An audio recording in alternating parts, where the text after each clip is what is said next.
Bonjour. Dans notre série N'acceptez pas n'importe quoi dans votre assiette, aujourd'hui je vais vous parler de la caramélisation et de la réaction de Maillard. Qu'est-ce que c'est la réaction de Maillard? En fait, c'est une réaction dans laquelle, à très haute température, des protéines associées avec des sucres vont générer ce qu'on appelle des produits très toxiques qui sont des glycotoxiques. Et ça, on a quand? Eh bien, on va le trouver quand on fait griller le pain. Le petit grillé, ce sont des glycotoxines. Un petit peu brûlé du gratin. On va faire un gratin, c'est brûlé au-dessus, on aime bien, eh bien, ce sont des glycotoxines. En général, c'est ce qui donne un petit fumé dans notre assiette. On l'apprécie. Souvent, on aime bien le manger. Bon, il faudra éviter.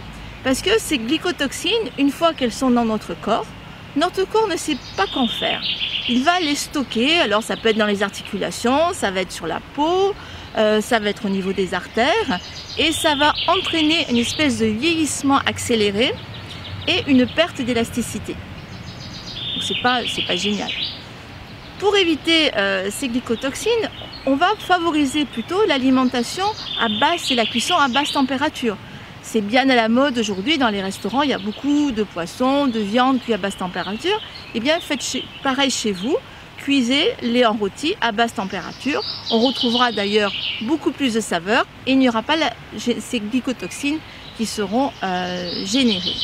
On peut aussi faire des carpaccio. Voilà, c'est la saison, c'est l'été, carpaccio de poisson, carpaccio de viande, ça c'est très très bon. Et beaucoup de légumes, parce qu'on n'a pas ce problème de glycotoxines quand on mange des légumes. Et on a constaté que quand on rajoute dans nos assiettes, dans notre cuisine, des aromates, type de l'ail, l'oignon, du persil, du thym, du romarin, ça diminue la fabrication de ces glycotoxines.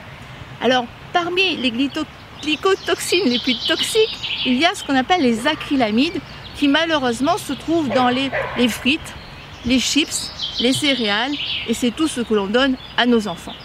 Donc on ne va pas s'en priver, parce que de temps en temps un petit plat de frites ça peut être sympa, mais on va quand même le limiter. Et pensez toujours que la santé passe par l'assiette.